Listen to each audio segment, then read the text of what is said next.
Exactly. I was about to Lemon could have used it. Yeah, there are two flavors of Kadita right now. Mid and Rome, and both are just as lethal. And Lemon is well known to try and make those crazy plays, those insane plays where at a glance you don't even know what he's going for. Oh, yeah. But on a hero like a Kadita, that is the kind of pick that will really suit his playstyle. I'm even thinking, what if it's just like, you know what, Lemon, you can use the Kadita, so use the Kadita. What about we just pick up the Diggy and kind of just like cancel out the Akai? So be like, now there's no more oxymorons. So it's like, if we want to dive, just dive. Who's really going to stop us? Welcome. Come on in. Yes, come on in. Here's that band that's got me thinking, are they allowing the Savior and Fury? Because they take out the Estes. Do they know something? Because look, Maro's very vocal about, oh look, they banned the Estes. What's going on?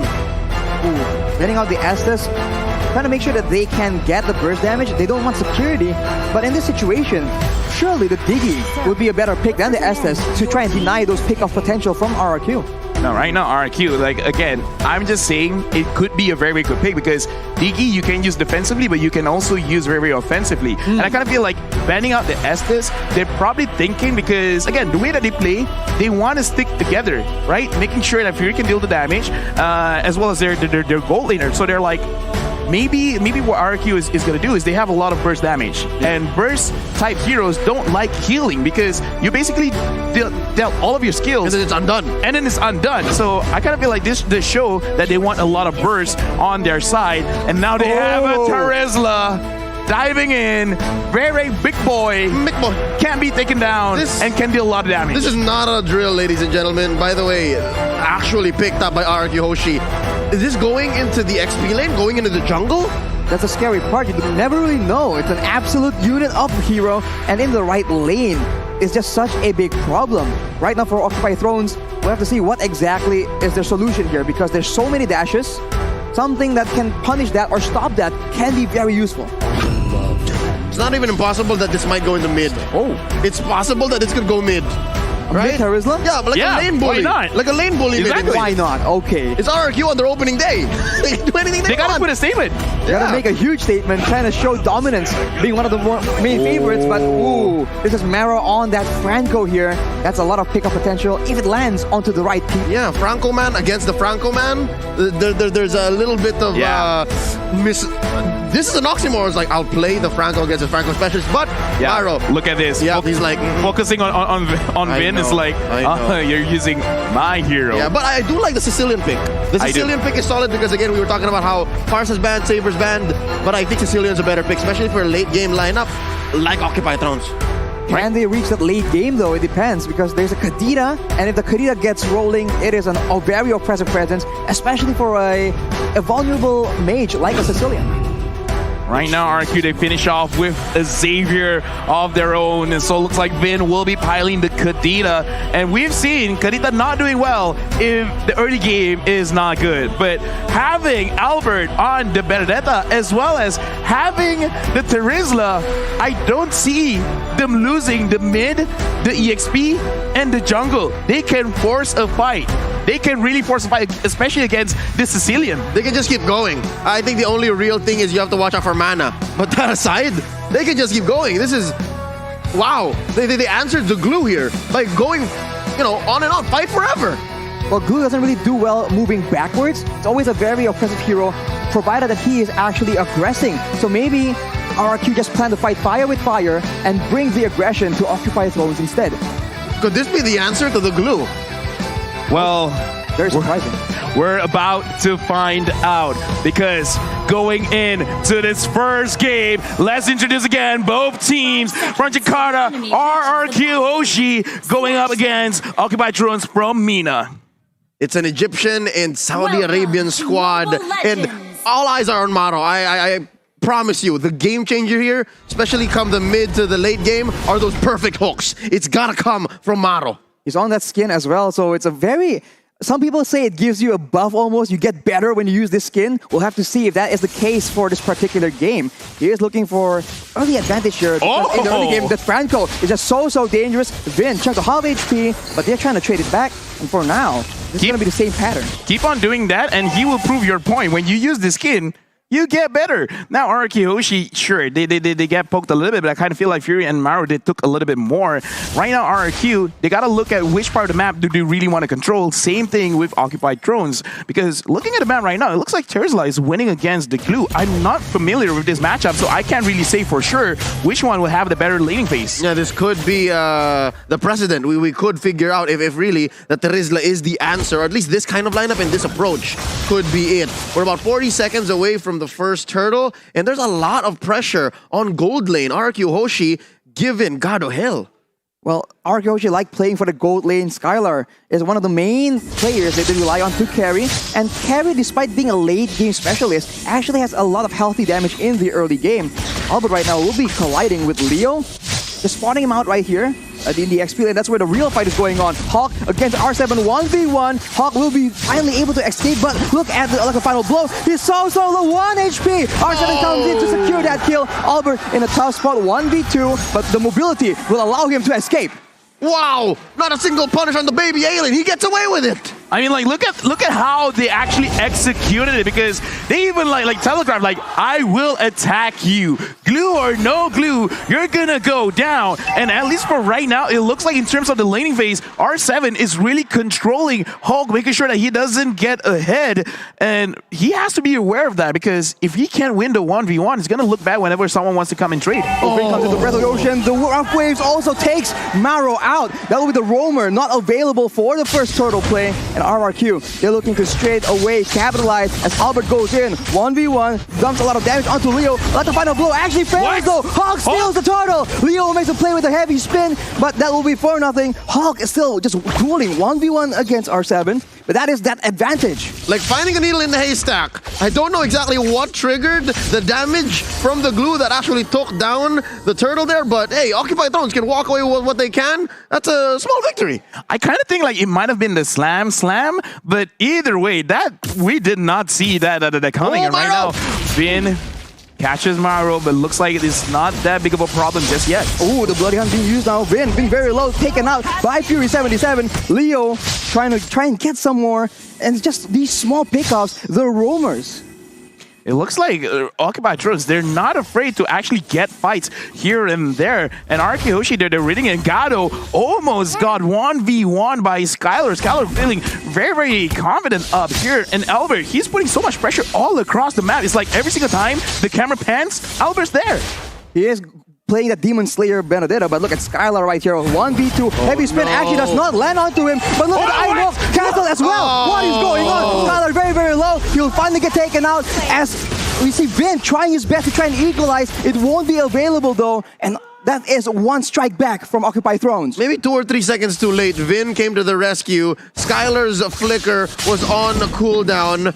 And the main difference between Albert and Leo is the fact that Albert is more proactive. And folks, what you're hearing right now is a cheer within the stadium. It's a drum. I thought something fell. It's like boom, and it's like boom, boom, boom, boom, boom. It's like, okay. Are they dropping it over and over again? I love it. But that was a very interesting interaction between the Franco Iron Hook as well as the Hurricane Dance. Like, he pulled it back in and then pushing it away again. I gotta feel like it's something that they have to put into consideration whenever they continue an attack. But the potential for it is huge, right? Like, that's massive displacement. Massive displacement, that's for sure. And now RRQ just circling around this turtle. They're looking for a way to maybe capitalize on a fight at the same time. Vin already still very exposed though. And as an opposite, that is going to be the secure being taken by Leo. But look at that, they are actually going for R7 as well. They're looking for more advantages as Vin is also stuck in the turtle pit. They'll finally get taken out by Hawk. Actually, finally, that will be it. That is a disaster for RRQ. They lose 2 members and the turtle as well. Hulk smash! Dude, like right now, Occupied Thrones is actually getting a lot of work done because 100% turtle secure. Being used by Maro. Skylar forced to flicker out. Finally, he is actually able to survive. That is a dangerous situation. The ultimate snipe was a cooldown. What's going on here, Leo? Oh man, they're almost 2K ahead and they're taking control of the lower part of the map. I don't know if R7 is enough to stop this. Oh, he goes all in. He finally takes out Fury 77, and Hawk tries his best to try and turn it back. He is just way too low though. The torrential damage is insane. But on the other side, the rough waves from Vin will be able to take out Maro as well. Oh, this is a scrappy matchup. We were just saying how Occupy Thrones was in control, and just as quickly RRQ Hoshi goes, nuh-uh, no, wait. Hey, now this is a game, right? Fights on fights on fights. Yeah.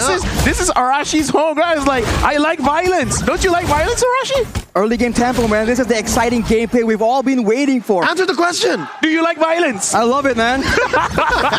Looking at the items, is there enough here for Occupy Thrones or even RRQ Hoshi to have violence on demand? Right now, I'm looking at Turisla. I'm looking at Turisla. He's being very, very aggressive because he has the Fury Hammer as well as the Flawless Axe. So he's like, yeah, screw defense. We'll build that later. I want damage right now. I want to make sure that I can get advantage on his glue. I will heal by hurting others. Yeah. Green goes in. He's forced to use the rough wave, though. He's stuck in a tough situation, alone all the way on the side. That will be a kill for Occupy Thrones as RRQ. They go for a bit of a weird fight as the turtle is actually spawning. And what's weird about it more is it's a 4v4. And in a 4v4 like that, given that there is a Franco, Occupy Thrones is way ahead. Yeah, right now, Occupy Thrones, it looks like they're starting to read what RRQ is all about. Albert taking a lot of damage, and I kind of feel like that's kind of what's happening towards the entire game, where he's everywhere, but everywhere he goes, he gets hurt. And Gato just finished his Berserker Fury, and for Leslie, that is a huge power spike. Ooh, Albert goes in with the final blow, trying to make sure he secures that turtle. It will not be secured. It's taken by Leo yet again. He will pay the price for it, though, as Hulk just zones everybody away. Look at that! Maro! Being used by Maro. Skylar in a tough situation, but he's still alive! He's still alive and doing a lot of damage for RRQ. And he is actually forced to back away, but RRQ, they clap back from that play. So close. There could have been more that Occupy Thrones done with that kind of engagement. I had my eyes on Maro, and he had his eyes on Skylar, and it was so close, he could have taken down RRQ's gold laner. My eyes were everywhere because that was a fight, and right now it really looks like, you know what, Glue has to be perma-banned, man, because we're gonna look back at the instant replay to really understand what happened just now, where the fight around mid, Leo again, right now 100%, turn secure rate for Occupy Thrones. Hulk really goes to the backline, making sure that not enough damage is there. But Fury 77, he was left alone. So it looks like both teams have the same idea. Go to the backline. Right now, Hulk is getting attacked. He is pressed down, but he is able to escape. But Albert is making chase. Unfortunately, the regeneration is way too much. And RRQ, once again, trying to establish a foothold in this game. Given what's happening here in this about 8-minute, 30-second game, this is very characteristic of Occupy Thrones. It's not clear that they're winning, but the fact that Leo is sacrificing himself for the major objectives is making a difference. That is a pickup, but R7 now is the next target. He's trying to stand his ground. Play, but no, it won't be enough, as Vin now is the one caught in a tough situation. Skylar tries to just deal a lot of damage as Lemon makes a play, but the hook lands onto him. It won't amount to anything as Leo finally gets taken out. With a shutdown for Fury 77.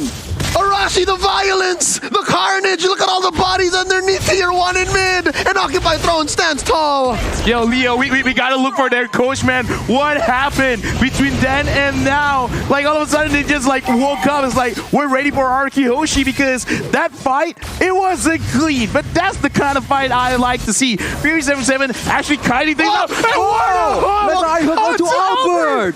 Maro, what? Buy this skin. That is very, very dangerous. The skin difference, man, is just making it so obvious. And if that lands at the right moment, whew, that could have been a really, really disastrous for RRQ. All right, so far, key for RRQ to regain control is vision. I think they need to watch out really for where Maro is and the angle that Leo is coming at.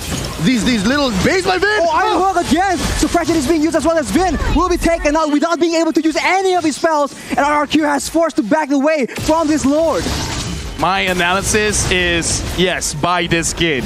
Like, legit, because Maro is doing a lot for the team. Hulk goes on to Albert, and Albert, right now, he's having a tough time to actually get in range to the Lord R7 at the front. And right now, Hulk is doing 1v3. Hulk is zoning everyone away from the Lord. That'll be a shutdown picked up by Skylar, but the Lord is secured by Leo and RRQ. They are powerless to change the outcome of the fight. Look at the hook again! What? R7 alone. Fury pops the ultimate as well. And now, you can see Albert goes in to try and help out. do something more Dear as God. Leo follows up. Vin late to the party yet again. It won't be enough as Leo just taken very, very low. But look at the dawning light. Finally trading back a kill for RRQ. It's scrappy, it's dirty, but boy oh boy, does Occupy Thrones appreciate this kind of gameplay. They're 2K ahead. I'd say this Lord was worth it despite the trades. And look at this. I think this is where they need to be. This is where they want to be. They have Gado safe, far away from trouble. Right now, looking at the players' goal, Fury 77 as well as Lemon. 1,000 gold difference between both mid laners. So right now, Lemon has to find a way to get a little bit more gold onto his hand so that he has extra damage going on to the side of Occupy. Because again, the Dawning Light secured the kill. Perfect. Amazing. But right now, they need a little bit more DPS because Skylar can deal the damage. But every single time he goes in front, he has to be careful because with Maro hitting all these hooks, that's amazing. Being used by Occupy Thrones, though, looking for an opportunity. Albert goes in to clear the Lord, but look at the side lanes. Leo already pushing Vin away. He's suppressed as well. That's all the damage. But look at the combo traded back. Maro gets taken out. Voltormer's down as Skylar jumps in forward aggressively. Albert as well chucked down. And look at the HP. 1 for Leo. One, Grandma! One! But look at down bottom. All was worth it because Hulk was pushing away at tier 2. No. Albert, baby alien! No. Baby alien! He's going to be fine. covered by R7. That is a very, very close situation. But Albert makes it out alive.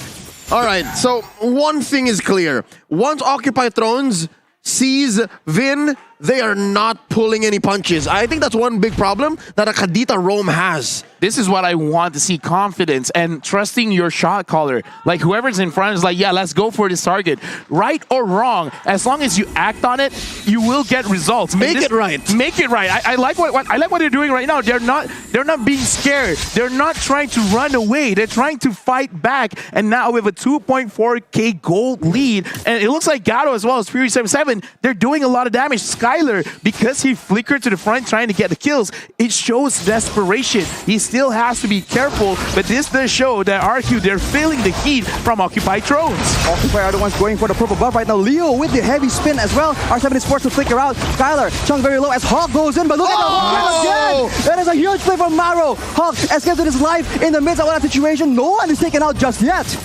Oh wow, they're scrambling each other. They're scrambling each other. You see the composure of RRQ Hoshi here. That could have been lethal. And again, they are down maybe one major core item, but they knew that this was not the fight to take. And I think Occupy Thrones also just had to think twice, like, no, don't. I just like that right now, Occupy Thrones, they're really running very, very fast because in that previous fight, they were able to dodge the Dawning Light. And now, Occupy Thrones, they're starting the Lord. RQ, how will you respond?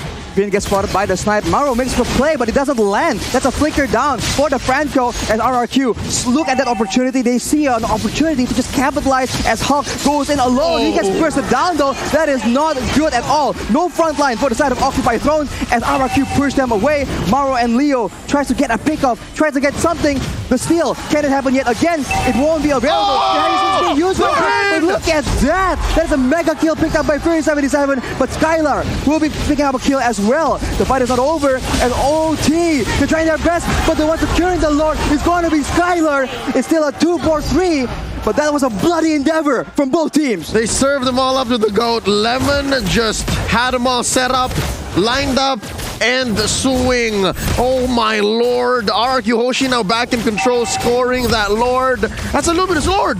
Yeah, right now, Skylar is putting on his big boy pants because look at the items. Right now, it's very scary. Demon Heart Sword, Scorching Scythe, Golden Staff, as well as the Endless Battle. He has a lot of heal. He has a lot of true damage. So Hulk, he has to be careful of that because he went in alone. That's not the best thing that you can do. Someone is not listening to the shot call because that was not coordinated well. Yep. So also, something to point out, he's not picking up the usual Windtalker because again, Leslie is not one. Skylar gets hooked out, but it won't be his death. R7 comes in to zone everyone away, and RRQ stabilized. They have a lot of damage done on the top turret.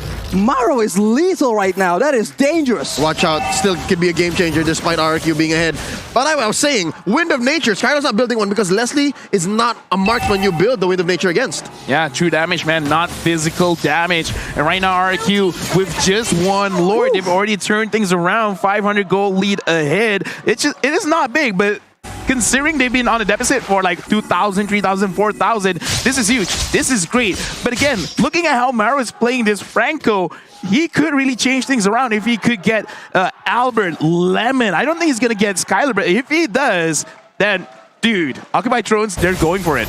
Lemon right there with a Dawning Light is able to chunk Gado down to half HP. That is one spell on a very low cooldown. If they can do that again and again, they can almost get a guaranteed 4v5 in these big objective takes. Yeah, no, more likely they are. I mean, the time that Skylar and Albert bought for Lemon is going to pay dividends. Berhasil, flicker onto Vin as well. That will be the unstoppable picked up by Fury77. The roamer battle here between Vin and Maro.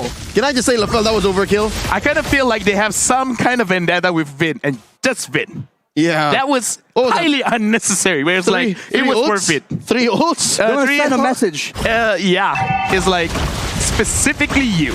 Oh no, they're gonna lose this inhibitor. Oh. That is the pressure being exerted by RRQ. And now, Occupy Thrones going for the purple buff will be able to secure it away. That's unfortunate for Albert. Oh, well, I mean, I was gonna ask if that was worth it, but yeah, no ults were harmed in the stealing of that purple buff. So yeah, that was worth it. I mean, like, in this hook. I mean, like, okay, let's put into consideration, so like, yeah, you use a lot of ults, but if you're not gonna fight in the next 30 seconds, why not? 40 seconds, it's fine. Because again, you want to create some kind of psychological pressure, and R7 goes in! R7's very, very low right now, but look at the Dawning Light. Gado is half HP. The snipe does not land on the right person. Skylar being chunked out, but not nearly as badly as Gado was. You know what?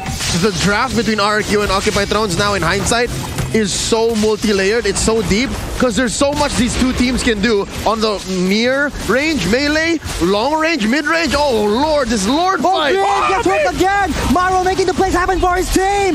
That is a roamer from RRQ, unavailable to make any plays. It's still a 5v4, but RRQ are not backing away. Hawk is trying to zone everyone away, but it's not enough. Leo with the heavy spin, trying to make sure that he can get this Lord, but they're both getting low right now. That is a kill picked up by Gado, but he will be taken out as well. Skylar gets a shutdown, gets unstoppable as well, and that is the Lord secured by Leo though.